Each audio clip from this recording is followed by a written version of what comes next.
हाय दोस्तों, फिर से आपका ये उनकी स्टडी क्लासेस में स्वागत है। मैं कैलाश सर आज आप लोगों के सामने कक्षा 10 के सिलेबस की बात करूंगा। आप बता सकते हैं कि कक्षा 10 में जो पूछे जाते हैं प्रश्न, उनके विषय में यहाँ कुछ टॉपिक को लेकर चर्चा होंगी।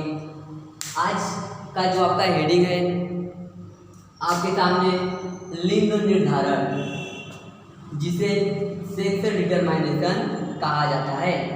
आज हम बात करेंगे कि जीवों में लिंग निर्धारण कैसे होता है और लिंग निर्धारण को करने वाले कुछ ऐसे महत्वपूर्ण अंग हैं जो आपके सामने लिखा गया है। जैसे आप बता सकते हैं कि डीएनए हो गया, गुणसूत्र हो गया और क्या होते हैं, जीन होते हैं। तो आज हम बात करेंगे कि लिंग निर्धारण या सेक्स डिटरमाइनेशन किसे कहते हैं। तो जो इसका परिभाषा होगा तो आप बता सकते हैं कि जीवों में लिंग निर्धारण करना ही लिंग निर्धारण कहलाता है। जीवों में लिंग धारण ही करना लिंग निर्धारण कहलाता है या तो सेक्स डिटरमाइनेशन कहते हैं। यहाँ से सबसे पहले हम लिंग निर्धारण की क्रिया को शुरू करने से पहले हम 3 चीज़ों के बारे में जान लेंगे। पहला आप बता सकते हैं कि डीएनए होता है, दूसरे की बात करेंगे तो आपका गुणसूत्र होता है और तीसरे की बात करेंगे तो जीन होता है। तो सर्वप्रथम बात करेंगे कि डीएनए होता कहाँ है और कहाँ पाया जाता है। तो बता सकते हैं कि डीएनए का जो पूरा नाम होता है, आप बता सकते हैं कि डीऑक्सी राइबो न्यूक्लिक अम्ल, इसका पूरा नाम होता है डीऑक्सीराइबोन्यूक्लिक अम्ल होता है। आप बता सकते हैं कि जो डीएनए होता है वह केंद्रक द्रव्य में पाया जाता है।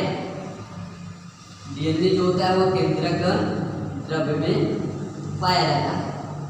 अब दूसरा जो होता है ये आपका होता है गुणसूत्र।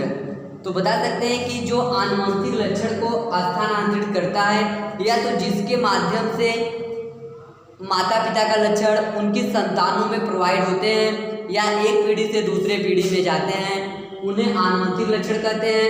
उस आनुवंशिक लक्षण जिसके माध्यम से जाता है उसे गुणसूत्र कहा जाता है। गुणसूत्र का खोज बता सकते हैं कि स्टार्बर्गर नामक वैज्ञानिक ने किया था। तो स्टार्बर्गर ने बताया था कि जो गुणसूत्र होते हैं वह क्रोमेटिन धागे के बने होते हैं और ये जब जनन का समय आता है तो ये क्रोमेटिन धागे छड़ का रूप ले लेते हैं, जिन्हें गुणसूत्र कहते हैं। जब गुणसूत्र रंगीन था तो गुणसूत्र रंगीन होने के कारण एक वैज्ञानिक थे वाल्डेयर। आप बता सकते हैं कि जो वाल्डेयर थे, वाल्डेयर ने गुणसूत्र को दूसरा नाम दिया क्रोमोसोम। तो गुणसूत्र आपका हिंदी नाम है, जबकि वाल्डेयर ने इसका जो इंग्लिश नाम दिया था उसे क्रोमोसोम कहा जाता है। अब ये आपका हो गया गुणसूत्र। तो बताएंगे जो माता पिता का लक्षण जो पहुंचाता है वह गुणसूत्र कहलाता है। इनकी संख्या आप बता सकते हैं कि एक मनुष्य में कितना होता है, नर या मादा में 46 होता है। अब हम बात करेंगे जीन। तो जीन क्या होते हैं, आप बता सकते हैं कि जीन जो होता है वह आनुवंशिक, जीन आपका होता है आनुवंशिक इकाई। ध्यान दीजिएगा, जीन क्या होता है, आनुवंशिक इकाई होते हैं। जीन आनुवंशिक इकाई होते हैं। अब डीएनए तो बताएंगे डीऑक्सीराइबोन्यूक्लिक अम्ल होता है। तो डीएनए का कार्य क्या होता है बताएंगे, एक पीढ़ी से दूसरे पीढ़ी में जो आनुवंशिक लक्षण जाता रहता है या तो स्थानांतरित होता रहता है वह डीएनए के माध्यम से होता है। अब गुणसूत्र क्या होते हैं, तो जो आनुवंशिक लक्षण होता है इन्हीं गुणसूत्र पर होते हैं। अब ये आनुवंशिक इकाई क्या होते हैं, तो बता सकते हैं कि जो जीन जो गुणसूत्र होता है उसी पे जीन लगे होते हैं, जीन को आनुवंशिक इकाई कहा जाता है। अगर पूछा जाए कि आनुवंशिक इकाई किसे कहा जाता है तो आप बताएंगे जीन को आनुवंशिक इकाई कहा जाता है। पूछा जाए गुणसूत्र पे क्या पाए जाते हैं तो बताएंगे गुणसूत्र पे आनुवंशिक लक्षण पाए जाते हैं। अब गुणसूत्र को कौन एक पीढ़ी से दूसरे पीढ़ी में लेके जाता है, तो आप बताएंगे कि गुणसूत्र को ले जाने वाला डीएनए होता है, जो एक पीढ़ी से दूसरे पीढ़ी में क्या करता है, स्थानांतरित करता रहता है। तो आप ध्यान दीजिएगा कि जो डीएनए होता है वो डीऑक्सीराइबोन्यूक्लिक अम्ल होता है, जो एक पीढ़ी से दूसरे पीढ़ी में स्थानांतरित होता रहता है। तो गुणसूत्र की संख्या क्या होती है, 46 होती है। तो बता सकते हैं कि इन्हीं 46 में जो आज बात होगी लिंग निर्धारण की या सेक्स डिटरमाइनेशन पे की जाती है। तो सबसे पहले हम टॉपिक शुरू करने से आपको बता दें कि आपने जो चीजें पढ़ा डीएनए, गुणसूत्र और जीन। तो डीएनए आनुवंशिक लक्षण का परिवहन करता है, गुणसूत्र पे क्या होते हैं कि आप बता सकते हैं जीन लगे होते हैं, और यही गुणसूत्र आनुवंशिक लक्षण को रखता है।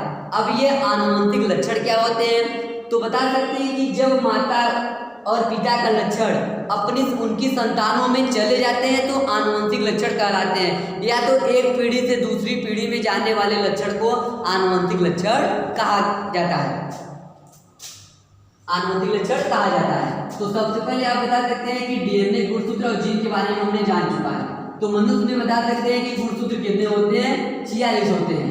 तो यहाँ पे हम बात करेंगे कि लिंग निर्धारण की प्रक्रिया कैसे दिखाया जाता है। तो बताएंगे जीवों में लिंग का धारण होना लिंग निर्धारण कहलाता है, जिन्हें सेक्स डिटरमाइनेशन कहा जाता है।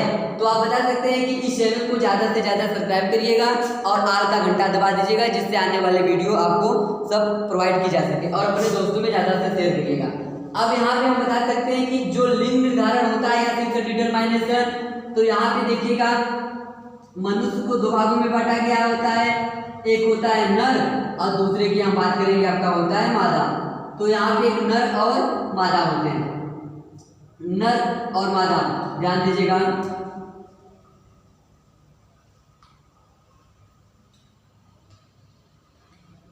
एक नर होता है, दूसरा क्या होते हैं, एक नर और एक मादा होता है। तो बता सकते हैं कि नर में गुणसूत्र क्या होते हैं, तो बताएंगे कि नर में गुणसूत्र क्या होते हैं, 46 होते हैं, और मादा में भी गुणसूत्र क्या होते हैं, 46 होते हैं। अब नर की पहचान हम कैसे करेंगे, तो बताएंगे जिनमें यक्ष और वाई रहता है वो नर का लिंग निर्धारण, जिसमें यक्ष वाई के माध्यम से होता है वह नर कहलाता है, और जिसमें यक्ष और यक्ष के माध्यम से होता है वह आपका मादा कहलाता है। तो यहाँ पे यक्ष वाई की बात करेंगे और यहाँ पे हम यक्ष की बात करेंगे। अब बता सकते हैं कि मनुष्य में गुणसूत्र कितने होते हैं, 46 होते हैं। तो 46 में क्या होते हैं कि जो पहला होता है वह 22 जोड़ी, 22 जोड़ी आपका जो होता है,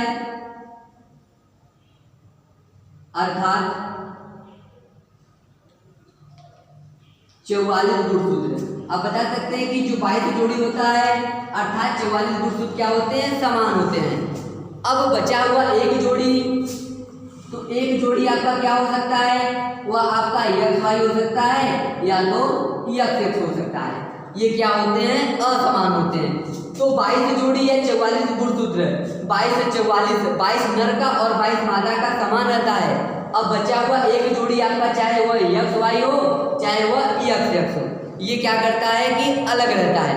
अब आपको 3 यक्ष दिख रहे हैं, 2 मादा का यक्ष दिख रहा है और एक नर का यक्ष दिख रहा है। तो बता सकते हैं कि इन तीनों पे सबसे ज्यादा लिंग निर्धारण की भूमिका कौन सा गुणसूत्र निभाता है, तो बताएंगे कि ऑटोसोम या समजात गुणसूत्र ना निभा के हेटेरोसोम असमजात गुणसूत्र निभाता है, और असमजात गुणसूत्र में नर का जो वाई वाला गुणसूत्र होता है सबसे ज्यादा श्रेय वाई वाले गुणसूत्र पर जाता है। ये लिंग निर्धारण का पहचान कराता है कि आने वाला जो पुत्र होगा कि या पुत्री होगी।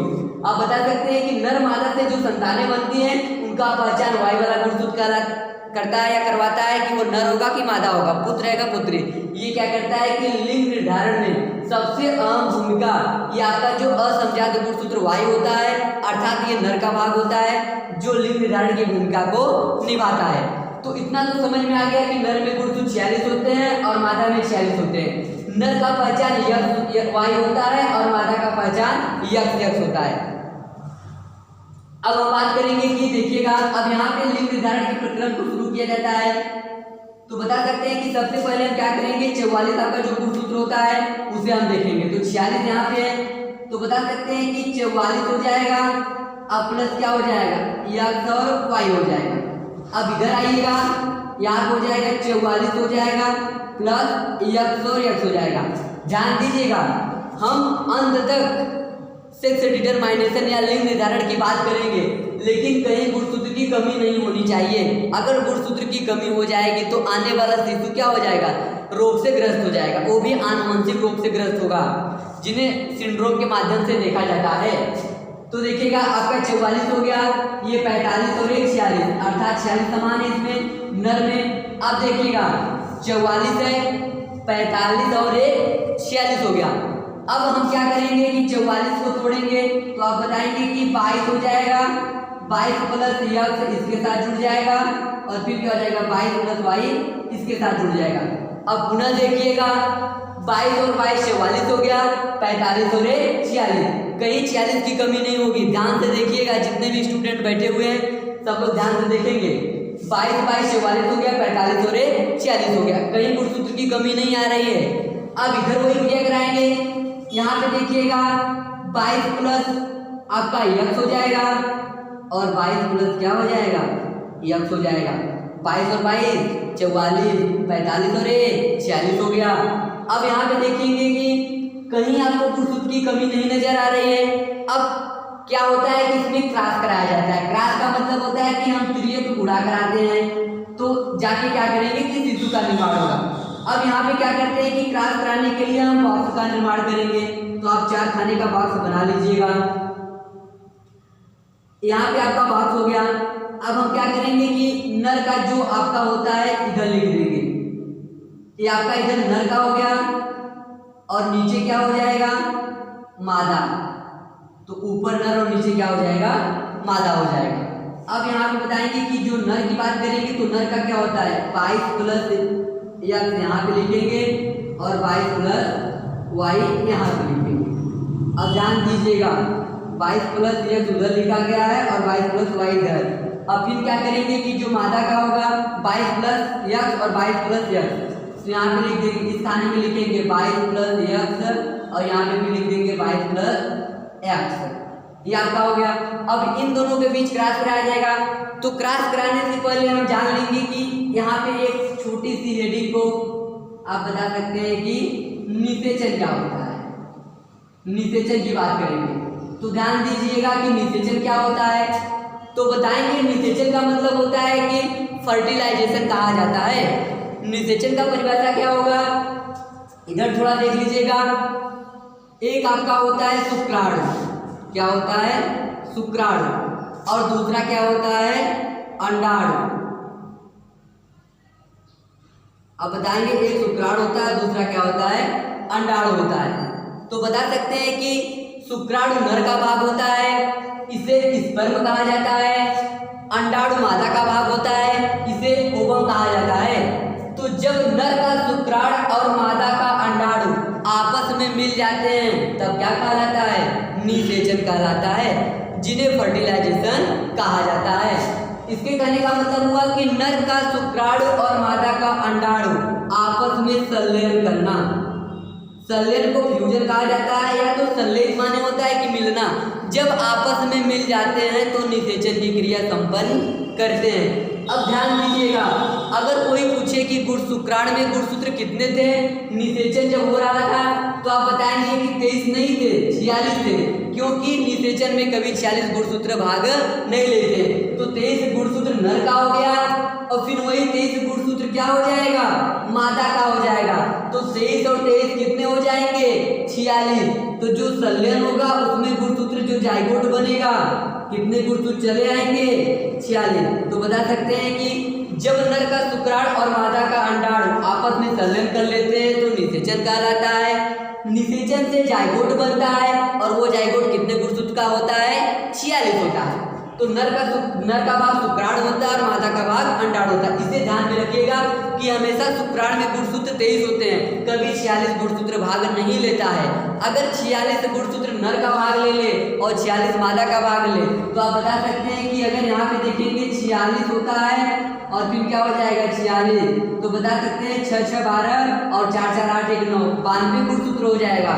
तो घर पे राक्षस या महाराक्षस पैदा हो सकता है, क्योंकि अगर गुणसूत्र की कमी है तब तो भी लक्षण दिखते हैं और गुणसूत्र की अधिकता हो गई तब भी लक्षण दिखते हैं। तो एक स्वस्थ मनुष्य के लिए गुणसूत्र कितना अनिवार्य होता है 46 होता है। तो निषेचन का परिभाषा क्या होता है आप बता सकते हैं कि नर का शुक्राणु और मादा का अंडाणु आपस में संलयन करना क्या कहलाता है? निषेचन कहलाता है। अब हम करेंगे लिंग निर्धारण की बात। अब कराइएगा नर का क्रॉस और मादा का क्रॉस आपस में कराइए, तो इनके आने वाले संतानें क्या होंगी? पुत्र होंगे क्या पुत्री होंगी? तो यहाँ पे देखिएगा, आप बता सकते हैं कि 22 मादा का गुणसूत्र और 22 नर का, तो 22 हमेशा क्या होते हैं? 22 नर और 22 मादा का समान गुणसूत्र होते हैं, तो 22 कितना हो जाएगा? आप बता सकते हैं कि 44 होता है। यहाँ पे 22 क्या हो जाएगा? 44। तो 22 नर का हो जाएगा, 22 मादा का, 44 हो गया। अब बचा हुआ यक्ष, तो बता सकते हैं 45 और 46। तो ध्यान दीजिएगा, 44 22 नर का है, 22 मादा का, ये तो हमेशा जाते रहते हैं। अब बचा हुआ यक्ष और यक्ष, तो 44 45 और 46, तो गुणसूत्र समान में आया कि नहीं? तो 44 से हम जीव का पहचान नहीं करेंगे ये कौन सा लिंग है, पुत्र का है कि पुत्री का। अब इसके बगल में देखेंगे कि जब यक्ष वाई था तो नर था, और यक्ष से तो क्या थे? मादा थे। तो आप बता सकते हैं कि यहाँ पे गुणसूत्र क्या है जो लिंग निर्धारण का? यक्ष और यक्ष है। तो बता सकते हैं कि जब यक्ष और यक्ष है तो मादा है, अर्थात क्या है? ये पुत्री हुई। फिर करेंगे 22 और 22 44। यहाँ पे हम क्या करेंगे? 44 लिखेंगे। अब 44 लिखने के साथ क्या करेंगे? यक्ष और यहाँ पे वाई, तो आपका यक्ष हो गया और वाई हो गया। तो अब हम पहचान करेंगे, 44 हो गया तो 44 और यक्ष वाई, तो ये क्या है? पुत्र है। फिर पुनः क्रॉस कराइएगा 22 आप बता सकते हैं कि 44 हो गया। अब यक्ष और यक्ष 45 और 46 हो गया। फिर हम बात करेंगे 22 और 22 क्या हो गया? आपका 44 हो गया। अब 45 और 46 हो गया। यहाँ पे यक्ष और वाई है। अब देखिएगा, आपको 2 यक्ष और यक्ष मिल रहा है, 2 यक्ष वाई और यक्ष वाई मिल रहे हैं। तो कहने का मतलब हुआ कि 100% में से आप बता सकते हैं कि जो 50% संतान बने हैं वो क्या है? आप बता सकते हैं कि पुत्र हैं, और बाकी जो 50% 100 में से जो दूसरा 50% है वो बता सकते हैं कि पुत्री है। अर्थात कहने का मतलब हुआ कि पुत्र और पुत्री का पहचान हम लिंग निर्धारण के माध्यम से पता लगा सकते हैं। जो गुणसूत्र होते हैं 44 ये समान होते हैं, बचा हुआ एक जोड़ी गुणसूत्र वह असमान होता है, चाहे आपका यक्ष यक्ष हो जाए, चाहे आपका यक्ष और वाई हो जाए। और लिंग निर्धारण की भूमिका तो बता सकते हैं कि वाई वाले गुणसूत्र पे सबसे ज्यादा होता है, क्योंकि तीनों यक्ष, यहाँ पे यक्ष, यहाँ पे यक्ष, यहाँ पे तीनों यक्ष समान है। अब जो वाई है तो सबसे अलग है, तो जो वाई सबसे अलग होता है उस पे क्या करते हैं कि लिंग निर्धारण की भूमिका सबसे अधिक होती है। अब आपके मन में ये विचार आता होगा कि क्या हम वाई लिख सकते हैं? तो वाई हम लिख नहीं सकते, क्योंकि वाई यक्ष कभी नहीं होता है। अगर हम ABCD के माध्यम से देखेंगे तो पहले अल्फाबेट में यक्ष और वाई आता है, ये क्रमबद्ध हो गए। अगर हम दूसरी बात करेंगे तो ये बता सकते हैं कि आपका क्या होता है? प्रभावी जीन होता है, ये इधर आता है और आपका यक्ष उधर रहता है, तो यक्ष और वाई की बात होगी। तो यहाँ पे बता सकते हैं कि लिंग निर्धारण की प्रक्रिया ऐसे ही समझाई जाती है। यहाँ पे आप 44 हो जाएगा तो 22 44, अब 45 और 46, इसमें भी 46 गुणसूत्र है। 22 और 22 44, 45 और 46, इसमें भी 46 गुणसूत्र है। 22 और 22 44, 45 और 46, इसमें भी गुणसूत्र है 46। 22 और 22 आपका 44 हो गया, यक्ष 45 और वाई 46 हो गया, ये आपका हो गया। तो यहाँ पे जब बच्चों का अनुपात निकाला गया तो बताएंगे कि 50% पुत्र हो गई और 50% क्या हो गई? पुत्री हो गई। तो लिंग निर्धारण की प्रक्रिया आप बता सकते हैं क्या था कि किसी जीव का लिंग धारण करना ही लिंग निर्धारण कहलाता है। जब हम जैसे अगर हम बात करेंगे कि मनुष्य की, तो मनुष्य में नर मादा दोनों आते हैं, लेकिन नर मादा का पहचान हम क्या करते हैं? उनके लिंग से करते हैं। आप बता सकते हैं कि जब यक्ष और यक्ष गुणसूत्र रहेगा तो वो क्या होगी? आपकी पुत्री, और जब यक्ष वाई गुणसूत्र रहेगा तो आपका क्या होगी? पुत्र होगा। लेकिन ध्यान देना, 22 और 22 44 ये नर मादा के समान होते हैं, दोनों एक समान होते हैं। बचा हुआ एक जोड़ी ये क्या होते हैं? हमेशा अलग अलग होते हैं। तो ये तो बातें आपको समझ में आ गई है।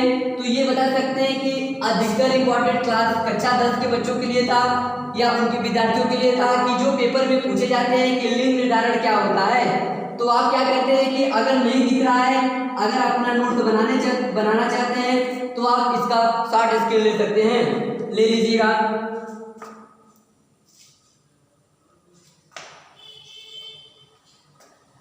अब जो आपकी क्लास होगी वो केमिस्ट्री का होगा मनु सर के माध्यम से।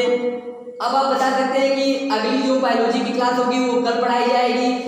इस चैनल को ज़्यादा से ज़्यादा सब्सक्राइब करिएगा और अपने मित्रों में ज़्यादा से ज़्यादा शेयर करें, क्योंकि हम लोग जो वीडियो बनाते हैं आप लोगों के प्रति बहुत निष्ठा और बहुत मेहनत से बनाते हैं, क्योंकि जो हमारे बच्चे हैं जो हमारे कोचिंग से जुड़े हैं या तो जो और बच्चे हैं वो आसानी से इस वीडियो को हासिल कर लें और क्या करें, अपना एक अच्छा सा नोट्स तैयार करके घर पे पढ़े रहें। जय हिंद।